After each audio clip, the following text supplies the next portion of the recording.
Comienza el juego en losaficionados.com.mx. Hablemos de violencia de género en el deporte. En particular, el podcast de hoy se inspira en el caso de Sebastián Villa, un deportista, un futbolista del club Boca Juniors en Argentina. La sentencia, 2 años de prisión, 2 años, un mes de prisión por violencia de género a la que fuera entonces su pareja, Daniela Cortés. El futbolista Sebastián Villa fue condenado este viernes por el juzgado de lo correccional número 2 de Lomas de Zamora en la provincia de Buenos Aires. El jugador colombiano de Boca Juniors fue denunciado por su expareja Daniela Cortés en el 2020. Villa, Sebastián Villa, de 27 años, fue imputado por violencia de género bajo los cargos de lesiones leves agravadas por el vínculo y por mediar violencia de género con amenazas coactivas. Bien, si te preguntas muy bien qué pasó, eso está en internet. Incluso las declaraciones de Daniela, de Sebastián, incluso sobre la postura que tiene el club de fútbol. Y este solo es uno de los tristes y varios casos que ocurren. A veces se juzgaba porque muchos de los deportistas no tienen una instrucción escolar muy elevada, que abandonan pues de alguna manera sus estudios con tal de dedicarse al fútbol. Y les va muy bien a la mayoría de los futbolistas, ganando sumas a veces exorbitantes en comparación al público que los observa. Mira, la chica había publicado fotos en las que se ve su rostro con lesiones, pues sabía que aparte podían ser una evidencia. Tú sabes que también existe una cultura muy grande acerca de las denuncias, bueno, de las quejas, porque realmente no es una denuncia hasta que no acudes con un abogado en una comisaría. Puso o colgó sus fotos en internet y donde se le veían, por supuesto, lesiones. Ella alegó que habían sido del futbolista. En ese entonces la respuesta de Sebastián Villa fue una denuncia contra su novio por supuestas amenazas y haberle pedido dinero a cambio de no perjudicar su carrera. Entonces hablabas de una posible extorsión por parte de ella y agresión por parte de él. Entonces, aunque fuera una situación donde lo intentaban extorsionar, la violencia de género fue la única comprobable. La causa contra el jugador fue catalogada como lesiones graves y amenazas agravadas. La investigación quedó bajo la órbita de la Unidad Funcional de la Instrucción en Argentina, descentralizada, especializada en violencia de género. En el 2020, la justicia determinó que Villa no podía salir del país durante la tramitación del proceso. Imagínense, Boca Juniors intentaba vender al futbolista y Boca Juniors obtiene mucho dinero y más ahora que se quedó sin patrocinador oficial, bueno, patrocinador principal en su casaca, en su ropa deportiva. La audiencia del juicio comenzó en abril del 2023 con la denunciante presente por videoconferencia, ya que en el 2020, tras terminar la relación con Sebastián Villa, regresó a Colombia. En esa instancia, se declaró que el jugador se ponía violento al tomar alcohol y de esa situación se vio agravada durante la pandemia de COVID-19. Sebastián decía que era inocente y que nunca había cometido el acto. Seguramente que estás involucrado en estos temas deportivos, deberías de preguntarte qué está pasando, por qué se está educando a las personas a comportarse así, por qué la forma de relajarse para muchos individuos, ya no solo deportistas, es el alcohol. ¿Por qué en muchas ocasiones también existe la supuesta creencia de que todo mundo conspira en contra de ellos y que tal vez lo amenazan o que tal vez los intentan estafar con alguna situación? Las estafas, por supuesto, ocurren y eso es innegable. Pero, por ejemplo, el jugador Sebastián Villa decía que él era una excelente persona, que nunca le haría daño a Daniela, que él se consideraba un buen hijo, un buen hermano, que creyente en Dios y esperaba que todo saliera bien, pues él consideraba ser inocente. Por el momento, ninguna autoridad del club realizó comentarios al respecto y se espera que, por ejemplo, uno de los emblemáticos directivos del Club Boca Juniors, como Juan Román Riquelme o Jorge Amor Ameal, se refieran al caso y del futuro del colombiano. Vale mencionar que Villa fue titular en el partido ante el Arsenal de Sarandí en la fecha 19 de la Liga Profesional de Argentina. Incluso, imagínense, siguió jugando. Cuando el caso de Villa explotó a finales del 2020, Jorge Amor, el presidente del club xenense, se tomó algunos días para formar una opinión que se hizo pública. Él decía que está en manos de la justicia, pero mientras tanto él sigue siendo jugador del club. Nosotros queremos acatar la justicia y cuando ésta se expida no nos temblará el pulso para tomar las decisiones. A los pocos meses, el equipo azul y oro matizó, si es culpable hay que curarlo. Esta es la historia. Nosotros estamos esperando lo que determine la justicia. A la gente hay que ayudarla, no hay que seguirla sancionando, complicándole la vida. Si el chico tuvo un problema, lo podemos resolver. Así hablaba. Es más, Juan Román Riquelme declaraba también en esa fecha, ya no en el 2023, el mejor jugador del fútbol argentino, para muchos, evitó referirse a la denuncia y solo mencionó una cosa, es que si hablamos de fútbol, el otro tema es diferente. Todos odiamos el tema, sea quien sea, lo repudiamos, nos da bronca. Es un tema sensible y hasta tenés que pensar 74 veces lo que tienes que decir. Esperamos a ver lo que diga la justicia. O sea, políticamente correcto, Juan Román Riquelme. En los últimos mercados de pases, el colombiano de 27 años tuvo algunos sondeos para ser comprado por clubes europeos, pero ninguna oferta llegó a buen puerto, entre otras cosas, por esta situación de la violencia de género. Porque el deportista ya estaba siendo acusado.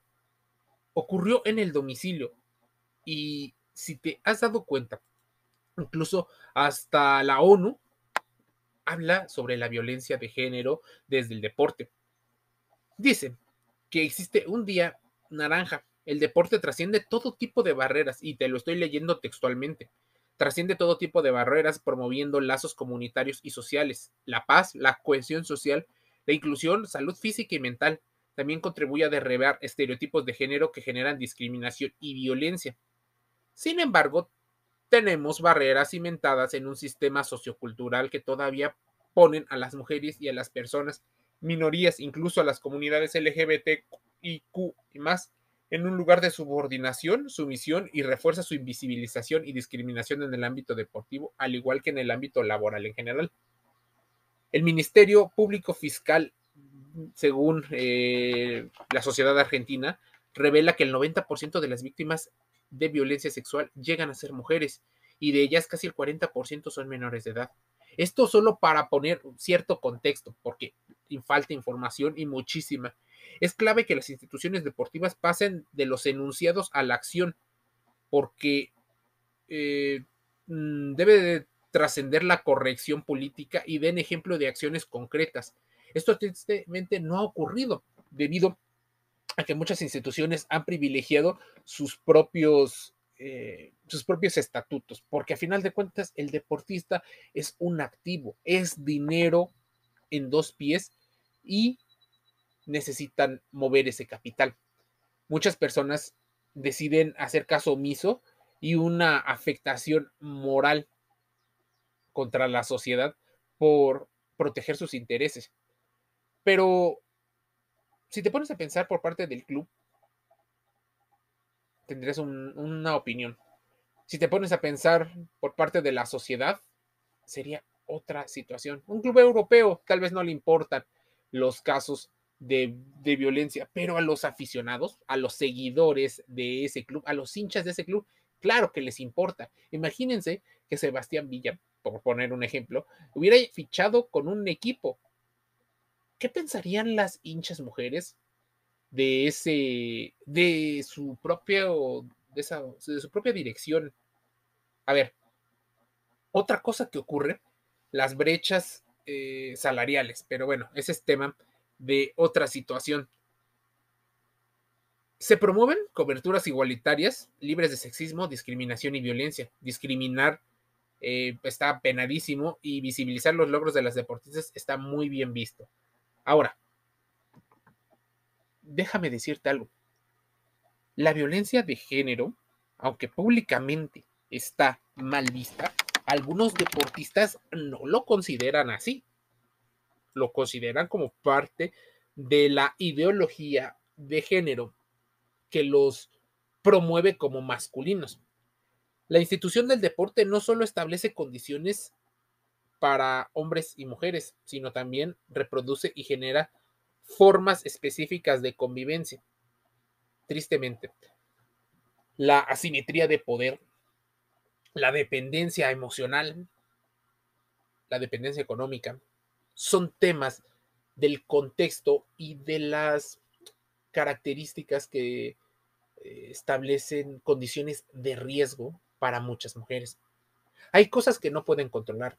Tal vez la ideología que les enseña a comportarse de una manera y preferir a un hombre de estas características como un hombre proveedor, con un hombre fuerte, como un hombre masculino, tal vez macho en el sentido de varonil o de masculino, hace que muchas veces dejen pasar señales rojas, alertas. Incluso muchas de las chicas se les recomienda, cuando son parejas de algún deportista, que lleven una especie de diario emocional.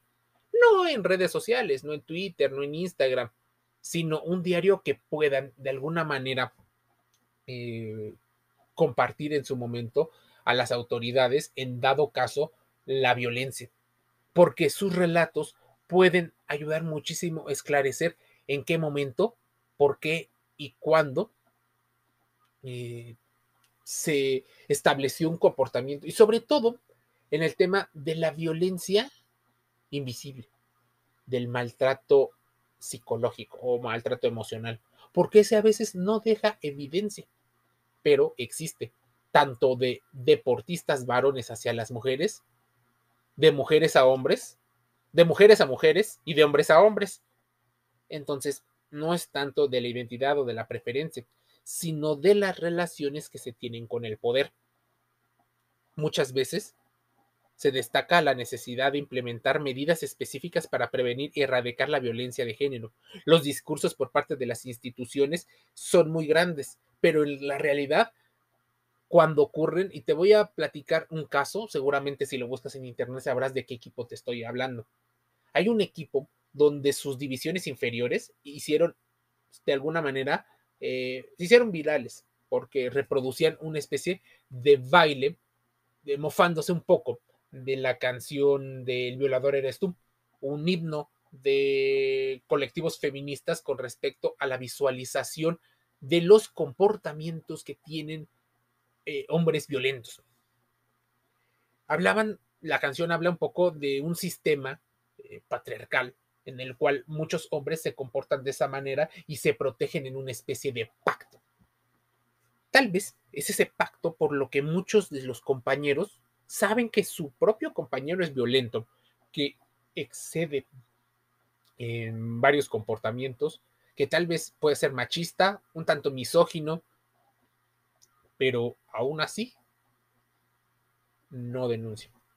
Aún así, posiblemente no avisan a las autoridades. Eso por parte del entorno que solapa o que no critica hacia el violento y su contexto por el cual fue violento. Muchas veces en el deporte, y esto a fin de conclusión, muchas veces en el deporte eh, se llega a ver actitudes. Los hooligans son vistos como fervientes apoyadores cuando en verdad están cometiendo una violencia.